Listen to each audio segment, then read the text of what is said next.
Oui, Bonjour à ça. tous, bonjour, bonjour, bonjour, bonjour. Bonjour, shalom homme de Dieu. Et nous continuons notre programme là où nous sommes arrêtés hier. Nous sommes toujours en train de prier, de réclamer les choses. Et hier, nous avons partagé un passage qui se trouve dans 2 Rois chapitre 20, dans lequel on voit le roi Ézéchias prier l'Éternel après avoir reçu un message de la part d'un serviteur de Dieu, pas des moindres, un prophète majeur du nom d'Ésaïe. Et le message était clair parce qu'il était malade et Dieu lui avait demandé de prendre les dispositions pour la succession parce que il devait quitter ce monde. Mais Ézéchias n'étant pas d'accord avec ces messages, bien que ça venait d'un serviteur de Dieu connu, et tout le monde savait que ces serviteurs parlaient réellement de la part de l'Éternel, alors il s'est mis à prier et il a étalé devant Dieu ses œuvres, sa droiture, sa fidélité, alors que Dieu dira à Ésaïe qui était déjà en train de rentrer chez lui, avant même qu'il sorte de la cour du roi, Dieu lui a dit de rentrer vers Ézéchias pour lui informer qu'il lui a accordé 15 ans de plus. Donc, il sera guéri de sa maladie, il aura encore 15 ans à vivre. Et en plus de cela, comme ils étaient menacés par les rois de Syrie, alors Dieu leur accordera plutôt la délivrance par rapport à ces situations militaires, politiques. Alors, j'ai fait voir qu'effectivement, il a prié, mais à part le fait qu'il a prié selon les modèles de l'ancienne alliance, l'alliance de la loi plutôt, mais il était aussi sous l'alliance de David. Parce que comme je n'ai cessé de le dire dans les jours passés, c'est que David a traité une alliance particulière avec Dieu. Et cette alliance-là le concernait et concernait aussi sa famille. Et dans cette alliance, Dieu a dit que si ses descendants se compromettaient, Dieu ne les chassera pas du pouvoir. Dieu ne sera pas aussi dur qu'il a été avec Saül. Mais Dieu les frappera de la verge comme un papa corrige ses enfants, mais il ne retirera pas sa bonté. Il ne changera pas les paroles qu'il a prononcées à l'occasion de cette alliance. Dieu ne trahira pas sa fidélité et il a juré par sainteté, il ne mentira pas à David. Alors, compte tenu de cette alliance-là, euh, qui bénéficie aux descendants de l'alliance, Dieu a répondu à Ézéchias.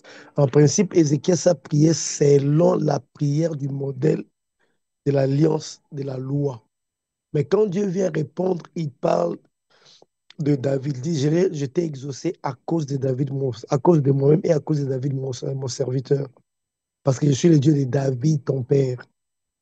Pourquoi? Parce que Dieu s'est servi de l'alliance avec David, qui était supérieure à l'alliance de la loi, pour exaucer Ézéchias. Et j'ai dit qu'effectivement, la prière doit être faite sur base d'alliance.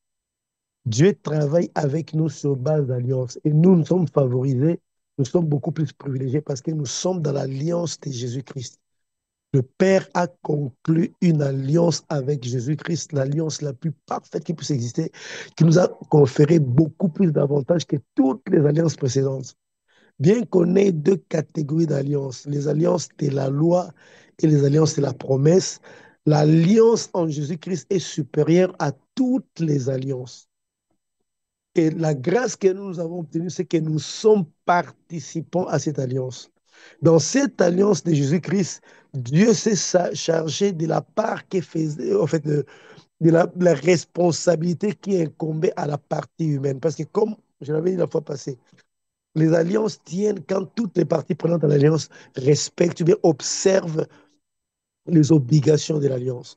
Mais une fois que les obligations sont bafouées par l'une des parties, ou bien plusieurs parties, l'alliance est vouée à l'échec.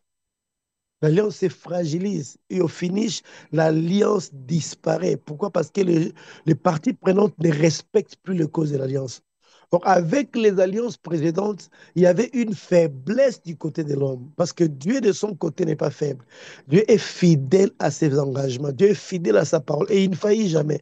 Ce sont les hommes qui faillissaient face aux alliances conclues avec Dieu. Ainsi que Dieu prendra soin de faire de sorte que pour ce cas-ci, l'alliance avec Jésus-Christ, qu'il n'y ait plus jamais de rupture, qu'il n'y ait plus possibilité d'arrêt de cette alliance. Il faut que cette alliance continue jusque dans l'éternité. C'est ainsi que Dieu a pris la partie humaine. En fait, il a ses engagements à lui, mais il a aussi fait que les engagements réservés aux êtres humains, qu'il soit lui-même la personne qui les remplisse. Alors, il s'est fait homme. On l'a appelé Jésus. Il a accompli ce qui devait être accompli et il nous impute son œuvre-là. Au point que cette alliance ne peut jamais être rompue parce que les engagements des hommes, Dieu les a pris. En fait, là, les actes que devaient poser les êtres humains, Dieu les a posés à notre place parce qu'il est devenu un être humain. Et maintenant, il nous impute cette œuvre-là. L'œuvre de Jésus, c'est une œuvre qui nous a été imputée. C'est le créateur de toutes choses, le Dieu qui nous veut juste, le Dieu qui demande des comptes à l'être humain, qui dit, qui nous a imputé la justice provenant de l'œuvre de Jésus-Christ, au point que quand il nous regarde, il nous voit aussi, en fait, exactement comme il voyait Jésus-Christ quand il était sur la terre. Le sang de Christ nous a lavés, nous a purifiés, nous a lavés au point qu'aux yeux de Dieu, nous sommes non seulement que nous sommes saints, et que nous sommes irrépréhensibles et nous sommes aussi sans reproche. Et ce qui est encore fantastique dans cette alliance, c'est l'alliance dans laquelle Dieu a promis qu'il ne se souviendra ni de nos péchés, ni de nos iniquités. Ce sont les armes que chaque enfant de Dieu doit avoir pour faire face aux traits enflammés du diable, pour faire face aux accusations du diable. Il est le père du mensonge et il réussit mieux dans ses mensonges et dans ses accusations. J'ai toujours dit ici et ailleurs que si le diable a pris, en fait, s'est permis d'accuser Dieu et il a réussi à convaincre un tiers d'anges que Dieu était mauvais, Dieu était méchant, Dieu n'était pas parfait tel que nous le savons. Dieu avait des défauts, on devait lui faire un coup d'état et prendre sa place. Donc, vous voyez comment le diable est dangereux. Parce que ces anges chez qui il accusait Dieu, ce sont les anges qui, en fait, observaient, contemplaient aussi la gloire de Dieu. Et ils contemplaient une gloire qui n'a pas de défaut. Notre Père, nous ne le connaissons pas dans sa totalité, dans sa toute puissance. Donc, sa totalité n'est pas connue de tous ces êtres, ces créatures. Parce que quelque part, le Seigneur a dit, personne ne connaît le Fils, si ce n'est le Père, et personne ne connaît le Père, si ce n'est le Fils, et à qui le Fils bien révélé. Et quand il disait cela, Moïse était déjà venu, il a déjà accompli tout ce qu'il devait accomplir, il est déjà parti. Élie, Esaïe, Jérémie, tous ces serviteurs de Dieu qui ont connu Dieu étaient déjà venus sur la terre, ils sont déjà morts, mais Christ dit, personne ne connaît le Père, si ce n'est le Fils. Vous vous rendez compte? Donc par là, il voulait dire quoi? En fait, vous connaissez le Père en partie, parce que tout ce que nous connaissons de Dieu sont des révélations. Dieu est immensement grand. Le ciel et les cieux ne peuvent les connaître, les contenir. Il est puissant. Donc, en fait, dans tous ses attributs, il est immense. Il est au-delà de tout ce qu'un être humain ou bien toute créature peut imaginer. C'est ainsi que tout ce que nous connaissons, ce sont des révélations. Elohim, c'est une révélation de Dieu. Yahweh est une révélation de Dieu. Jésus-Christ est une révélation de Dieu. Donc, avant de se révéler aux hommes, il prend soin en fait, de se diminuer, en fait, de se réduire au point que les hommes qui auront sa révélation soient à mesure de porter cette révélation, de supporter cette révélation. Mais en dehors de cela, le Dieu que nous connaissons, il est immensément grand. Il est tellement merveilleux que il y a même des serviteurs des théologiens qui disent que le cerveau humain ne sera pas en fait supporté, voire dit dans sa totalité. Parce que la gloire que nous verrons, en le voit dans sa totalité, dépasse notre entendement. Il y a risque qu'on devienne kiol.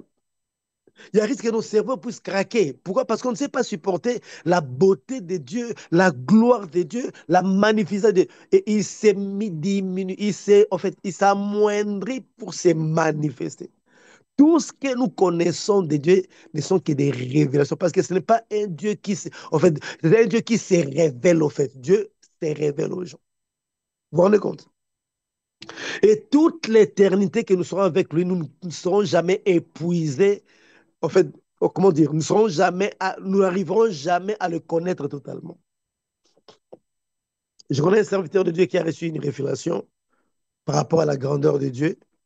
Il a dit, ce que j'ai reçu là, je ne l'ai pas vu dans la Bible, mais c'est ce que le Saint-Esprit m'a dit. Il a dit, le Saint-Esprit lui a dit, tu sais pourquoi les 24 veillards et les quatre êtres vivants, ainsi que les êtres qui sont au ciel, ne cessent constamment de se prosterner devant Dieu et de lever leur tête? Il a répondu au Saint-Esprit, je ne sais pas. Il dit, c'est simplement parce que quand ils lèvent leur tête pour contempler Dieu, ils voient Dieu sous un nouveau jour. Ils voient Dieu sous une nouvelle dimension qu'ils n'avaient pas vue avant. Alors, après avoir vu cette dimension, alors ils se disent, il faut l'adorer par rapport à cette dimension. Ils se prosternent pour proclamer en adoration ce qu'ils ont vu. Maintenant, quand ils vont encore lever la tête pour contempler Dieu, ils voient Dieu dans une autre dimension qu'ils ne connaissent pas. Alors, ils seront encore obligés de baisser leur tête pour adorer et dire ce qu'ils ont vu. Et quand ils vont encore relever la tête, ils voient encore Dieu dans une dimension. Et c'est ainsi que ça ne s'arrête pas. Donc, chaque fois qu'on jette un coup d'œil sur Dieu, quand on est en face de lui, on le voit dans une nouvelle dimension qu'on n'a pas connue. Parce que Dieu ne sait pas, on ne peut jamais épuiser la totalité de Dieu. On ne peut jamais connaître dans sa totalité. C'est ce Dieu-là qui est notre Père. C'est Dieu-là qui a pris l'engagement de devenir un être humain pour remplir notre part de contrat et nous permettre d'entrer dans la nouvelle alliance qui nous a conféré beaucoup d'avantages que toutes les alliances précédentes. Dans cette alliance, il est hors de question qu'un enfant de Dieu ne soit pas exaucé. Moi, je ne sais pas pourquoi les chrétiens peinent encore à croire qu'ils ne peuvent jamais ne pas être, ils ne peuvent jamais manquer d'être exaucés. Parce que l'évangile qui a été prêché par le Saint-Esprit à travers les apôtres n'a pas été oui et non à la fois. Mais il n'y a que le oui de Dieu qui est dans cet évangile, le message concernant Jésus-Christ.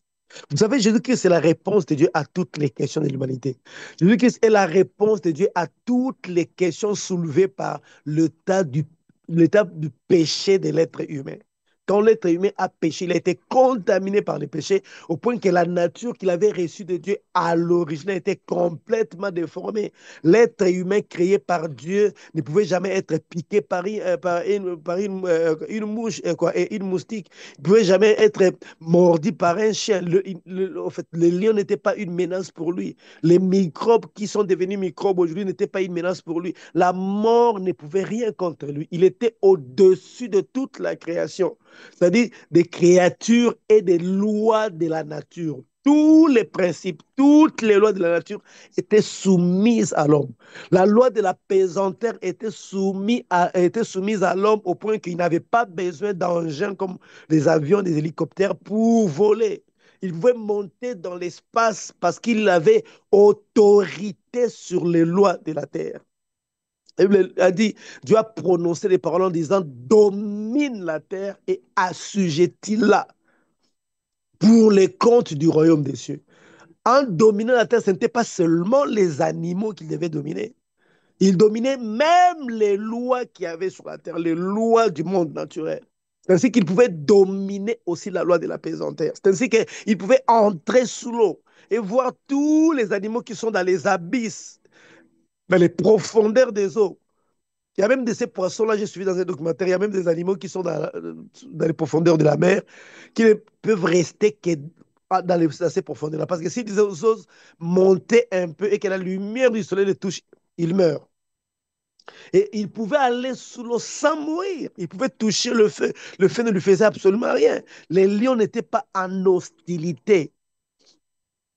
Les animaux n'étaient pas contre l'homme. Les lois de la nature ne travaillaient pas à l'encontre des intérêts de l'être humain jusqu'à ce qu'il pêche et qu'il soit condamné, il soit contaminé. Le cerveau de l'être humain créé par Dieu était capable de retenir tout. En fait, il connaissait toutes les plantes qu'il y avait sur la terre et leur signification, et leur capacité, et leur faculté. Vous vous rendez compte? Il connaissait tous les. Je me demande, prenons que les insectes seulement. Il y a combien d'insectes sur la terre? Il y a combien de sortes d'insectes? Mais le cerveau de l'être humain de l'époque connaissait tous les animaux, connaissait toutes les plantes. Donc, vous voyez comment l'homme était super intelligent, l'homme que Dieu a créé. Mais le péché nous a dénaturés. Nous sommes devenus ce que nous sommes devenus à cause du péché. Et les gens ne prêtent pas attention pour savoir que l'être que Dieu a créé n'était pas comme nous. Adam vivait comme Jésus-Christ. Et comme Jésus-Christ à la résurrection, il n'avait pas besoin d'un danger pour aller ailleurs. Il voulait seulement qu'il pense à un endroit et il arrive. Pourquoi? Comment nous savons tout cela? Parce qu'il a été dit, domine la terre et assujettis-la pour les comptes du royaume. Il dominait et les animaux et toutes les lois qu'il y avait sur la terre. Vous vous rendez compte? Et je l'ai dit ici, Adam ne travaillait pas avec ses mains, il ne suait pas pour gagner, pour manger. Il était la parfaite réplique de Dieu sur la terre. Adam et Ève étaient l'image parfaite et la ressemblance parfaite de Dieu. Il était permis seulement à l'être humain qui était sur la terre de voir Dieu, de rencontrer Dieu. Mais le reste des créatures, les lions, le buffle, les éléphants, tous les animaux qui y avait sur la terre n'avaient pas besoin de voir Dieu. Il leur suffisait seulement de regarder les hommes, de jeter un coup d'œil sur les êtres humains, Adam et Ève, pour voir Dieu. Donc, quand ils regardaient Adam, ils voyaient Dieu. Parce qu'Adam et Ève, avant la chute, avaient la manifestation de la gloire de Dieu. Ils avaient une gloire, mais c'était la gloire même de Dieu. Ils l'ont perdu quand ils ont péché, selon qu'il est écrit, tous ont péché et sont privés de la gloire de Dieu. Vous voyez comment l'être humain était. On a perdu tout cela à cause du péché. Vous vous rendez compte? Et Christ est venu nous restaurer. L'œuvre de la croix a déjà tout établi. Mais tout ce qui a été fait dans la sphère spirituelle. C'est à nous de puiser dedans. Et nous devons de plus en plus prendre conscience de ce qui s'est passé à la croix. Ça, c'est ma passion. J'aime parler de Jésus et de ce qu'il a accompli pour nous sur la croix. Je veux que chaque enfant de Dieu m'entende et puisse s'approprier les positions, l'autorité, en fait, toutes les positions, toute l'autorité, en fait, tous les avantages acquis à la croix de Jésus. Ce sont des avantages qui nous appartiennent en propre. Et les promesses de Dieu, la parole de Christ nous fait un tableau de ce que le Seigneur nous a obtenu à la croix. Alors, il est hors des questions qu'un enfant de Dieu né de nouveau puisse s'imaginer un seul instant qui ne peut pas être exaucé par Dieu. C'est pratiquement impossible parce que Dieu a travaillé de manière à nous placer dans des conditions qui feront que nous soyons toujours exaucés. Il est hors des questions que nous puissions imaginer que nous pouvons perdre l'autorité. Quand nous sommes morts avec Christ, je ne cesse de le répéter ici, nous sommes morts, nous sommes ressuscités, nous sommes montés, nous sommes assis. C'est ainsi que Dieu considère les choses, voit les choses. Nos esprits sont assis à la droite du Père au-dessus de Satan, de Lucifer. Peu importe les noms de cette entité spirituelle qui travaille avec le diable, nous sommes au-dessus. En fait, Dieu a créé une nouvelle hiérarchisation des choses. Il y a d'abord Dieu et après Dieu, il y a directement l'être humain né de nouveau. Les restes des créatures viennent après. Même les anges qui sont restés fidèles à Dieu viennent après l'homme. Vous savez que, laissez-moi le répéter encore, je l'ai déjà dit ici. Il y a des anges qui sont restés fidèles à Dieu depuis leur création. Entre autres, l'archange Michael, l'archange Gabriel et les anges qui sont restés avec Dieu. Ils ont toujours été intègres dans leur voie. Mais leur intégrité, leur droiture, leur obéissance à Dieu ne leur a pas valu une place à la droite du Père au-dessus de tout. Il n'y a que Christ, Dieu qui s'est fait homme, quand il a travaillé cette œuvre-là appréciée par le Père, lui a valu cette place-là. Mais il ne nous a pas laissés seuls. Il nous a englobés dans sa mort. La Bible dit, quand Christ est mort, nous sommes morts ensemble avec lui. Quand il est resté, nous sommes restés ensemble avec lui. Quand il est monté, nous sommes montés ensemble avec lui. Quand il est assis où? À la droite du Père, dans les lieux très hauts, au-dessus de toute autorité, de toute domination, de toute puissance, de toute dignité, au-dessus de tout nom qui se peut nommer non seulement dans le siècle présent, mais encore dans le siècle à venir. C'est là où se positionne ton esprit. Mais ce n'est pas toujours ce qu'on nous dit, pourtant c'est clairement établi dans la Bible. Chacun de nous doit se voir, doit s'imaginer à la lumière de la parole de Dieu. Jamais je m'imaginerai être vaincu par les diables. Jamais j'imaginerai que je ne peux pas être exaucé par Dieu parce que Dieu a travaillé de manière à ce qu'il ne puisse plus jamais se souvenir de nos péchés, mes frères et sœurs. Au stade actuel, il n'y a aucun grief qui a été retenu contre nous, les nés de nouveau en Jésus-Christ. Dans les tribunaux de Dieu, nous avons été complètement acquittés. Ce qui est fantastique avec Dieu, je l'ai dit dans les passés, je répète encore aujourd'hui, c'est que Dieu s'est arrangé dans l'œuvre de la croix à faire de sorte qu'en aucun jour, nous ne puissions plus jamais le nerver. Aucun jour nous sommes plus pris en défaut parce que son sang nous a lavés.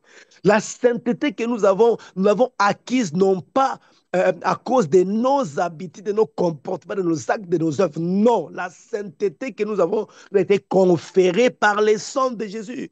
D'ailleurs, dans la Bible, la sainteté a toujours été fonction de l'action du sang de Jésus, l'action du sang de l'agneau. Ce n'est que plus tard, après la sortie de Babylone, que les mots ont été modifiés, les concepts ont changé, et on commence à voir la sainteté comme étant, comment dire, une vie sans péché. Non, la sainteté, c'est une consécration. Le mot, c'est kadosh, kodesh en hébreu. Ça veut dire être mis à part, être consacré, être considéré différemment. Et c'est le sang qui conférait à toutes les créatures déchues, à toutes les créatures pécheresses, la sainteté. Vous vous souviendrez que Moïse a institué la loi et les souverains sacrificateurs en allant chaque année dans le lieu très saint.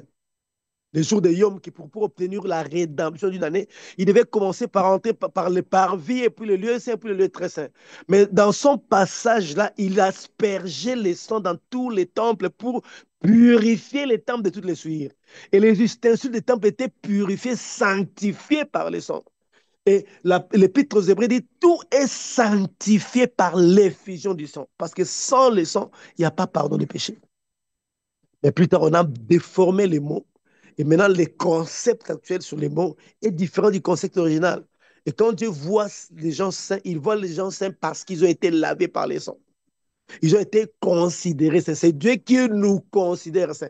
Il a décidé à travers l'œuvre de la croix de ne plus jamais nous imputer nos péchés. La Bible déclare, errez ceux à qui l'Éternel n'impute point leurs péchés. Il y a des gens sur la terre à qui l'Éternel n'impute pas les péchés. Pourquoi? Parce qu'ils sont en alliance avec lui. Vous vous rendez compte? Et nous sommes de ceux qui avons bénéficié de cette grâce-là. Alors, compte tenu de tout cela, qu'est-ce qui peut nous empêcher de vivre en bonne santé? Qu'est-ce qui peut nous empêcher de réussir notre vie? Donc, dès lors que nous constatons que les choses ne marchent pas, il n'y a pas à les pleurer, il n'y a pas à les quémander, il n'y a qu'à nous lever et à nous imposer dans le monde spirituel. Point barre, vous voyez Dieu, Dieu est mystérieux. Des fois, il se comporte comme un être humain. C'est lui qui a permis que la bénédiction, il y a cette double portion d'ailleurs, sorte de la bouche d'Isaac à propos de Jacob. Parce que quand il a supplanté son frère pour recevoir la bénédiction qui lui était réservée dans le plan divin, mais que son père rétrogradé à l'époque a voulu conférer à une autre personne. Parce que Jacob n'a fait que voler sa propre bénédiction. Les gens qui disent que voilà, il a volé la bénédiction de son père, de son grand frère, ils sont dans l'erreur. Parce que dans la Bible, il y a ce qu'on appelle les droits divins, il y a aussi les droits naturels. Le droit divin a conféré la bénédiction à Jacob, avant même qu'il soit né, nous dit l'apôtre Paul, qui n'ait fait ni bien ni mal. Dieu avait déjà désigné Jacob comme celui qui hériterait de la promesse donnée à Abraham. Donc, de droit divin, cette bénédiction lui appartenait. Mais le problème, c'est son père qui était tellement rétrogradé. À l'époque, il n'était plus en connexion avec Dieu. D'ailleurs, quand sa femme était enceinte, ce n'est pas lui qui est allé consulter l'Éternel pour savoir ce qui s'est passé dans le ventre de sa femme. Pourtant, c'est lui qui était comme le sacrificateur de la maison, le père de famille, c'est lui qui devait aller consulter l'Éternel. Mais tellement qu'il était rétrogradé, il n'a pas pu consulter l'Éternel et c'est ainsi que sa femme est allée consulter l'Éternel. Heureusement que c'était une femme vertueuse. Un autre signal, c'est qu'il aimait Jacob à cause du budget, pas à cause c'était pas un amour sans intérêt. Puisqu'il me donnait du gibier à manger, alors il aimait Ésaü. Ouais. Et il a prononcé les premiers les premières bénédictions, croyant qu'il prononçait sur Ésaü, or c'était Jacob. Donc des droits divins, c'est à Jacob que ça appartenait.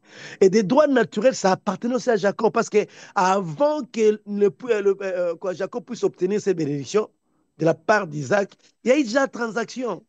Il y a eu une transaction entre les deux. Il a vendu, Ésaü a vendu son droit de naissance. Alors d'où vient que les gens disent que voilà, c'était la bénédiction d'Ésaü? C'est une bêtise. Alors, c'était une bénédiction qui appartenait à Jacob. Alors, il était obligé de le bénir deux fois parce qu'une première fois, c'était quand il a été supplanté. Une deuxième fois, c'est quand il fallait qu'il aille en exil. Mais malgré ces deux bénédictions, Jacob ira en exil. Il travaillera. Les gens chez qui il travaillait prospèrent, mais lui-même ne bénéficie pas de cette bénédiction. Jusqu'à ce qu'il a commencé à se prendre et Dieu lui donnera une astuce. Il devait appliquer une astuce pour se libérer de son oncle qui était plus supplanteur que lui. Et au chemin de retour, on lui annonce que son grand frère arrive avec 80 guerriers. Et après qu'il ait reçu sa bénédiction, son grand frère a reçu une épée. Une épée sur laquelle on a dit, toute personne qui combattra contre toi, contre cette épée mourra. Et Jacob était conscient de la chose. Donc, il pouvait qu'aller prier Dieu parce que je rentre dans la terre promise, la terre que tu m'as donnée. Mais mon grand frère qui est en colère contre moi pour cet épisode-là, dans lequel j'ai obtenu ma bénédiction, arrive avec les guerriers. Alors, il a trouvé qu'il devait être seul et demander à Dieu, poser des questions à Dieu.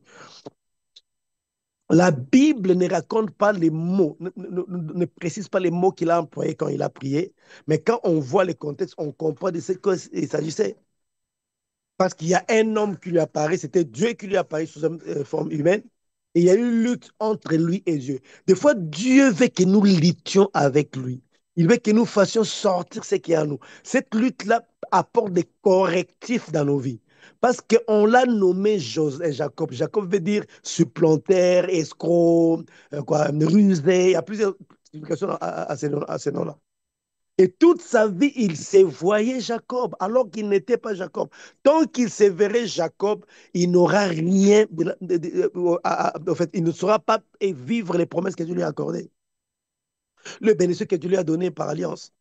Mais il fallait que sa vision interne change. Alors, c'est ainsi que Dieu s'est permis de se battre avec lui. Et Jacob était un homme très déterminé. Il s'est battu avec la personne qui était plus forte que lui. Mais au finish, quand la personne a voulu partir, il dit, tu ne pars pas si tu ne me bénis pas. Et il s'est accroché à la personne. Dieu, des fois, veut que nous nous accrochions à lui comme ça. Il lui posera la question, qui es-tu? En français, on dit, quel est ton nom? Mais en hébreu, la phrase qui a été prononcée, c'est, qui es-tu? Parce que quand nous entendons Jacob, on a tendance à voir que c'est un nom. Mais lui, en entendant Jacob, non seulement qu'il savait que c'était son nom, mais il voyait plutôt la signification de son nom. C'est-à-dire, supplanteur, supplanteur. On te pose la question, tu es qui? Il dit, je suis un supplanteur, je suis un rusé, un escroc. Non, toi, tu n'es pas un supplanteur. Toi, tu es Dieu combat. Israël, Dieu combat. Toute ta vie, tu as échoué parce que tu n'as pas su que tu étais Dieu combat. C'est ça ton nom. Alors, tu es allé même à voler, à prendre ta propre bénédiction en employant des méthodes que moi, Dieu, je n'apprécie pas. C'est pas parce que tu ne savais pas que j'ai combattu pour toi. Vous savez que Dieu, est capable, Dieu était capable de tout faire. Il était capable même d'envoyer un ange à ce moment-là pour empêcher Isaac de bénir Jacob et Esaü. Mais Dieu a laissé faire parce qu'ils ont pris l'initiative. Il les a laissé faire. Alors, comme ils ne connaissaient pas Dieu, c'était aussi l'occasion pour que plus tard qu'ils connaissent le Dieu avec qui il était en alliance. Toi, tu n'es pas Jacob, tu n'es pas un supplanteur. Et Dieu a commencé à changer ce nom. La lutte là faisait un travail. En fait, il y avait un travail retour, un feedback de travail dans la vie de Jacob. Et je le dis souvent ici. Pendant que nous cherchons à obtenir des choses, Dieu aussi cherche à obtenir des choses de nous. Pendant que nous cherchons à obtenir des choses, Dieu cherche que nous soyons conformes à l'image de Jésus-Christ. Pendant que nous cherchons des choses, Dieu veut que nos pensées soient conformes à sa volonté. C'était le même cas avec Anne, qui des années, donnait des offrandes, donnait il respectait ses engagements financiers sur le plan envers le temple. Mais malheureusement, elle n'obtenait pas cet enfant-là. Jusqu'au jour où elle a dit, Seigneur, si tu me donnes cet enfant, moi, je te les donnerai en retour. Et Dieu dit, effectivement, tu as touché les points que moi, en fait, tu as touché un point qui fait satisfaire à mon besoin. Parce que mon besoin, il faut qu'il y ait quelqu'un qui remplace elle et ses enfants. Je n'en trouve personne. Et maintenant, comme toi, tu me donnes ton enfant, alors ton enfant va les remplacer. Et c'est alors que Dieu lui accorde d'avoir des enfants, alors qu'au départ, il est clairement dit que c'est l'Éternel qui l'avait rendu stérile. Ce n'était même pas le diable. Vous voyez? Alors, nous devons comprendre que des fois, nous pousse à réagir de manière violente. Ce sont les violents qui s'en parlent, les violents dans la foi. Je suis déterminé, je ne lâche pas prise. Et moi, tel que je suis là, né de nouveau en Jésus, lavé par le sang de Jésus, ayant obtenu toutes les positions que j'ai en Jésus-Christ dans le monde spirituel comme dans le monde physique. Alors, quand je constate que je ne vis pas ma vie selon les positions obtenues par la croix, quand je constate que je ne vis pas ma vie selon ce que Dieu définit comme vie à partir de l'œuvre de la croix, alors je suis en droit de m'élever et de les exiger. Mes droits doivent être respectés comme c'était le cas, comme on l'a vu la fois passée avec Caleb. Ça traînait, il dit non, moi, j'ai part à l'héritage. Je fais déjà partie de la tribu de Juda. Tu donnes l'héritage à tout le monde sauf moi. Moi aussi, j'ai pas. Et il s'est permis de faire son choix. Si les autres avaient s'étaient contentés de ce que Josué leur attribuait comme part d'héritage, mais ce n'est pas le cas avec Caleb. Caleb a fait lui-même les choix de la terre, du territoire qu'il devait posséder comme héritage. Toi et moi, nous sommes en mesure, nous sommes en droit de localiser, en fait, de déterminer quel genre de vie nous voulons vivre sur la terre. Nous sommes en mesure de le faire parce que tout ce qui avait été comme grief contre nous dans les tribunaux de Dieu a été complètement effacé. Ça n'existe plus. Nous sommes justes, nous sommes saints, nous sommes irrépréhensibles, nous sommes sans reproche, nous dit la Bible. Et l'œuvre de la croix, c'est pas une œuvre qui se répète au fil des années. Non, c'est une œuvre qui a été accomplie une fois pour toutes et pour toujours. C'est une œuvre qui a des conséquences jusque dans l'éternité.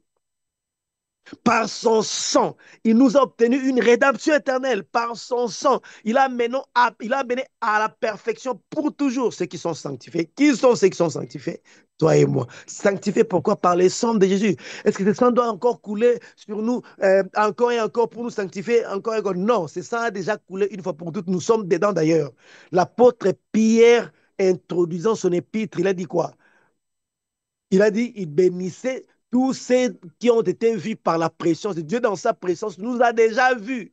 Avant la fondation du monde, dans sa présence, Dieu nous avait déjà vus être obéissants à sa voix. Donc nous accepterons Jésus comme Seigneur Sauveur et participons à l'aspersion du sang de Jésus. Mon frère, tu es dedans, ma soeur, tu es dedans. Tu participes à l'aspersion du sang de Jésus-Christ. Le jour où j'ai compris cela, je ne demande plus, Seigneur, lave-moi par ça. Je suis dedans, je participe à l'aspersion du sang de Jésus-Christ. Il n'est pas question que je demande à Dieu le sang. Le sang est toujours avec moi. J'ai toujours été là. Et quand je considère les vertus du sang de Jésus-Christ, les vertus de guérison, les vertus de protection, les vertus de victoire, nous avons vaincu les diables à cause du sang et à cause de la parole que nous déclarons sous forme de témoignage. Mes frères et sœurs, il n'y a pas lieu de penser un seul instant que Dieu ne peut pas exaucer.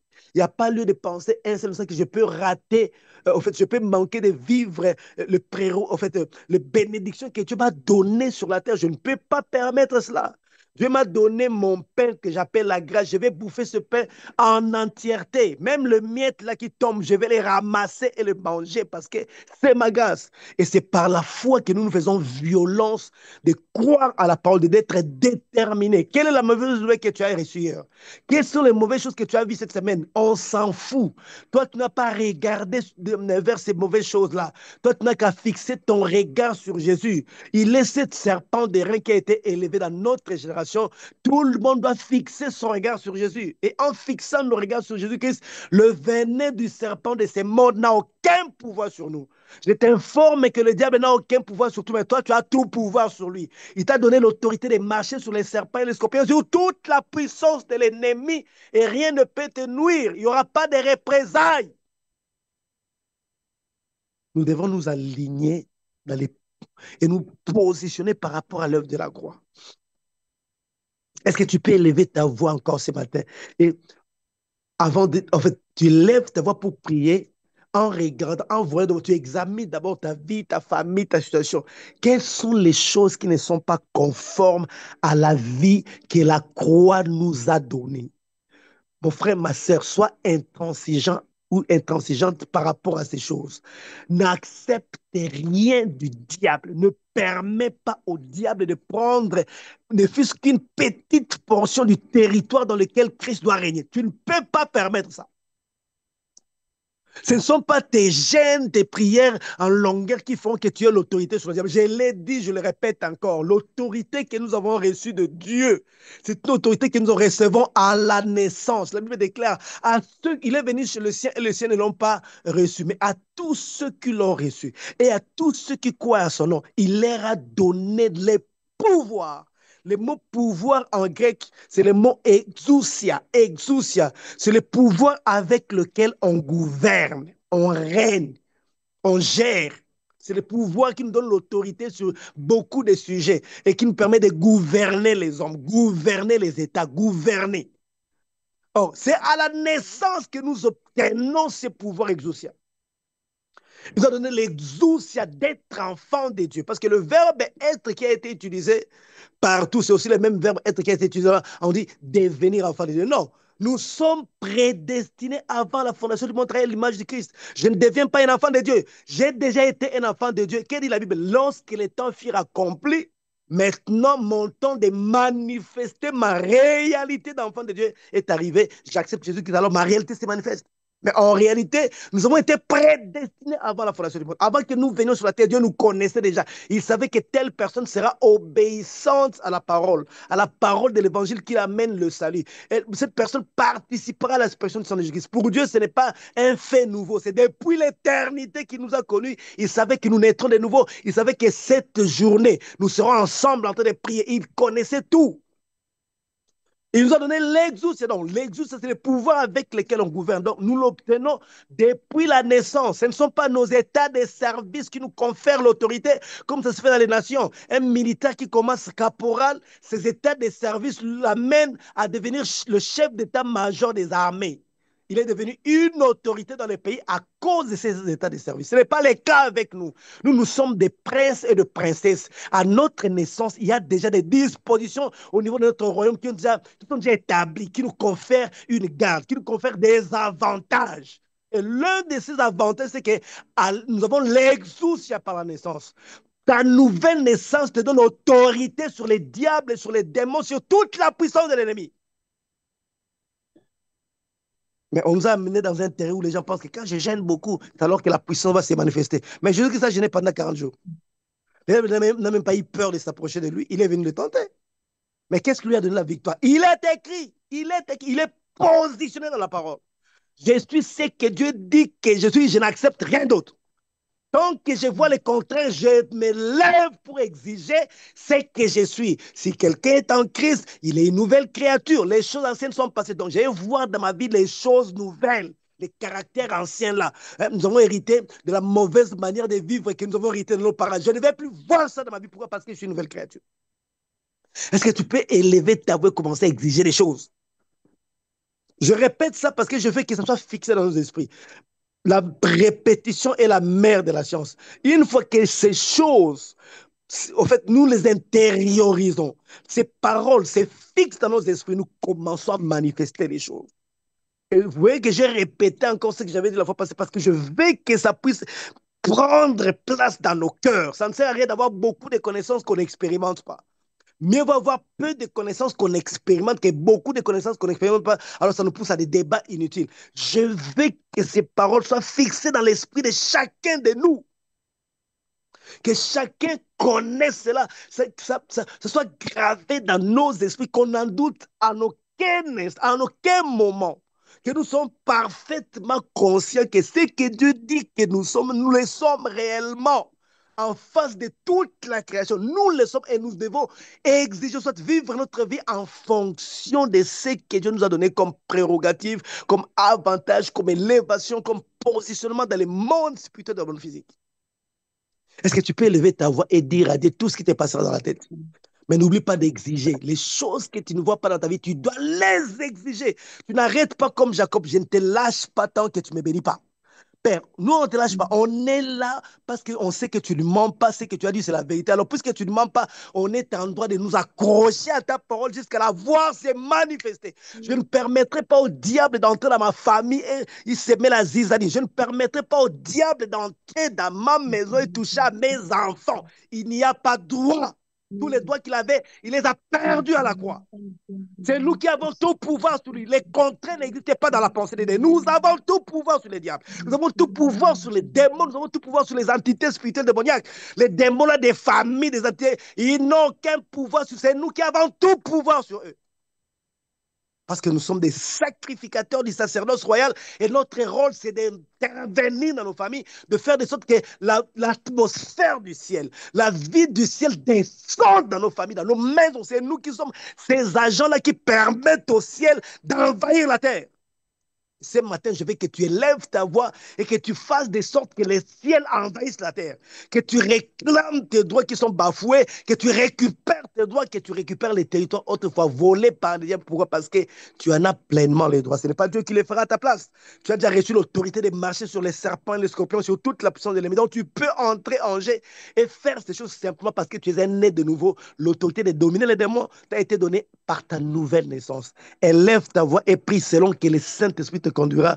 Aujourd'hui, je ne donne pas de sujet de prière. Chacun doit prier selon qu'il a entendu la parole de Dieu.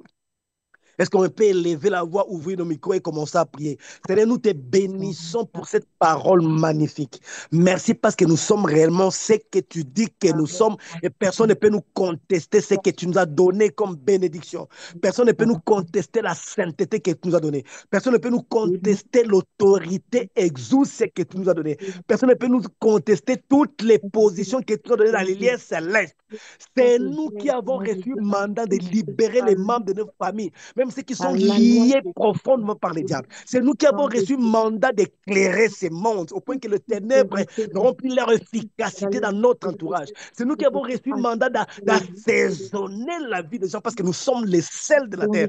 Ce matin, en priant, nous sommes en train d'assaisonner, d'envoyer la lumière partout. Ta lumière, nous prions, nous éclairons notre monde, parce que nous avons été positionnés en Jésus-Christ. En tant que Seigneur Jésus, ça, Je ne t'entends pas prier. Est-ce que tu peux dans le ouvrir nom ton micro, Seigneur, commencer à prier? Après que tu ne sois pas, tu sois de indisposé. réclame toute grâce, Seigneur. Père, nous te bénissons. Réclame, La Seigneur, journée d'aujourd'hui nous appartient. en toi, Cette Seigneur. journée m'appartient. Ça appartient à ma famille parce que je crie au Seigneur Jésus. Et je Dans suis le avec moi, ma nom famille. Je ne laisse pas ma famille de côté. de Moïse a Marie, dit à Pharaon, nous ne partirons pas seuls. Nous je partons pars avec les membres de nos familles. Nous de la partons avec nos biens. Moi aussi, je ne pars dans pas le nom seul. de Moi aussi, je ne suis pas libéré seul. Je suis libéré Seigneur. avec ma famille. Et étant sacrificateur du sacerdoce royal, sacrificateur selon l'ordre de Melchizedek, Maintenant, sacrificateur du sacerdoce établi par le sang de Jésus, tout plan du diable contre ma j'exige la famille, Seigneur, libération de tous les membres de ma famille. dans le nom J'exige la bénédiction de tous les membres de ma famille. de J'exige la délivrance de tout le monde de ma famille. J'impose la croix de Jésus dans ma famille. J'impose la croix de Jésus dans la vie de chaque membre de ma famille. J'impose la croix de Jésus dans la vie de chaque ami et connaissance, de tous ceux de mon entourage. Toutes les personnes qui entendent ma voix à travers ces programmes, j'impose la croix de Jésus dans leur vie.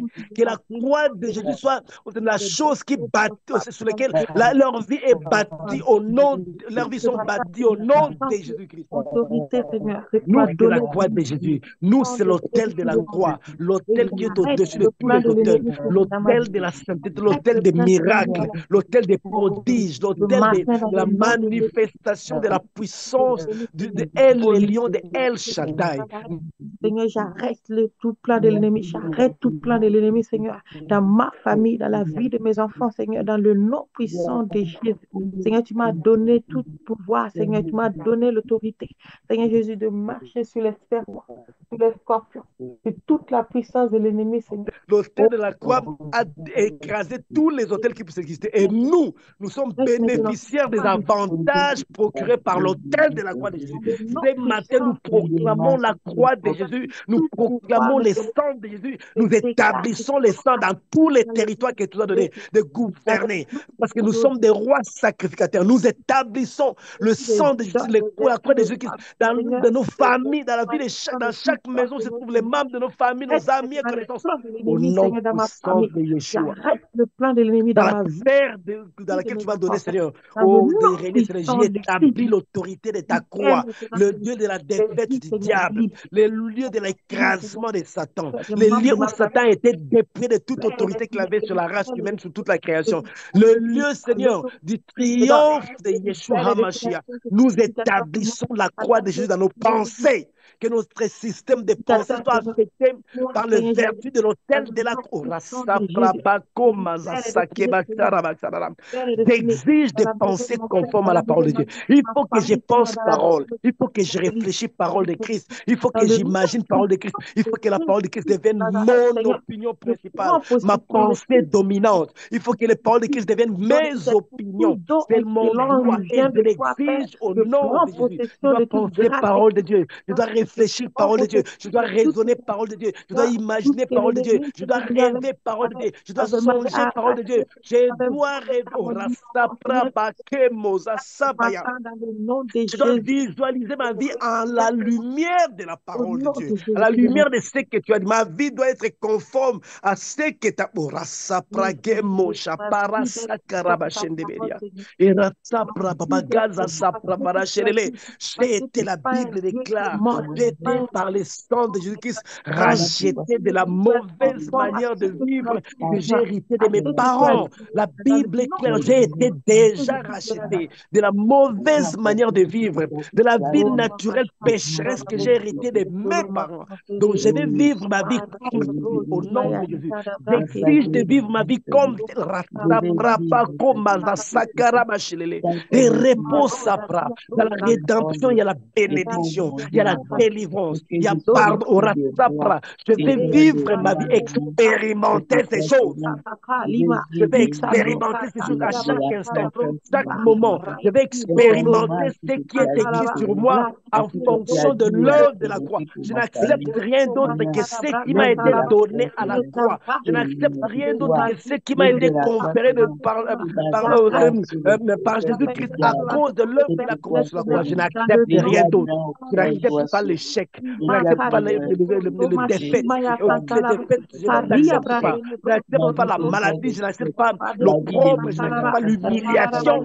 Je n'accepte pas Orasapra, Daraso, Kebachaparada, d'être à la queue. Je suis la tête, je ne serai jamais la queue. Tout temps forgé contre moi sans effet. Il n'y a maintenant pour nous aucune condamnation parce que nous sommes en Jésus-Christ. La loi de l'esprit de vie en Jésus-Christ nous a affranchis de la loi du péché et de la mort. Je les écrase, je les renverse, je les ce matin dans le nom puissant de Jésus-Christ de Nazareth. Le soleil travaille à ma faveur, la lune travaille à ma faveur, la terre travaille à ma faveur, l'heure que je respire travaille à ma faveur, les temps et les circonstances travaillent en ma faveur parce que j'ai la marque du Christ, j'ai le sang de Jésus, je suis submergé par le sang de Yeshua qui parle, qui proclame les acquis de la croix pour ma vie. La conversion des âmes de En ma famille. faveur de ma vie. Oh, Je le renverse ce matin. Je le renverse ce matin. Je n'autorise pas au diable. Je n'autorise pas au démon. Je n'autorise à aucune loi. Je n'autorise à aucun principe. Je n'autorise à aucune entité démoniaque. Aucun prince de ces mondes. Aucune autorité, aucune domination, aucune divinité. Je n'autorise à aucune puissance des ténèbres. Je n'autorise pas aux enfers. Je n'autorise pas aux portes de séjour des morts d'avoir l'influence sur ma famille, sur ma vie, sur mes proches, sur mes gens. Je n'autorise pas cela au nom de Jésus. La seule influence, c'est l'influence de Yeshua HaMashiach. La seule influence que nous subissons, c'est l'influence de Yeshua HaMashiach. Et il n'y a que les anges qui travaillent avec nous et tout autour de nous au nom de Jésus. Je ne permets la présence d'aucun démon, d'aucune entité spirituelle démoniaque dans ma famille, dans ma maison, dans mon territoire, les territoires que tu m'as donné à dominer pour les comptes du royaume. Roboshi Maya Katalaba. J'exige la bonne santé. Arade J'exige Brozo la Tolo richesse. Shimande. J'exige la paix. J'exige la victoire. J'exige le triomphe de la croix. J'exige le succès. J'exige la réussite. J'exige la bonne vie, la vie abondante. La vie abondante. La vie abondante. La vie abondante. La vie abondante. La vie. J'exige la vie abondante au nom de Jésus.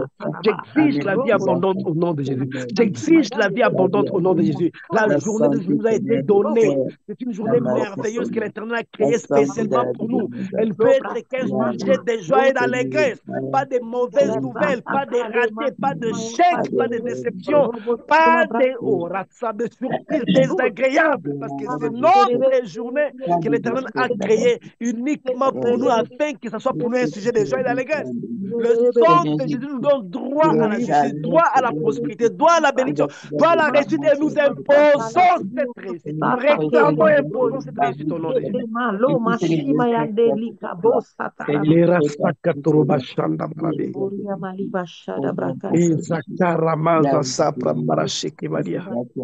Au nom de Jésus.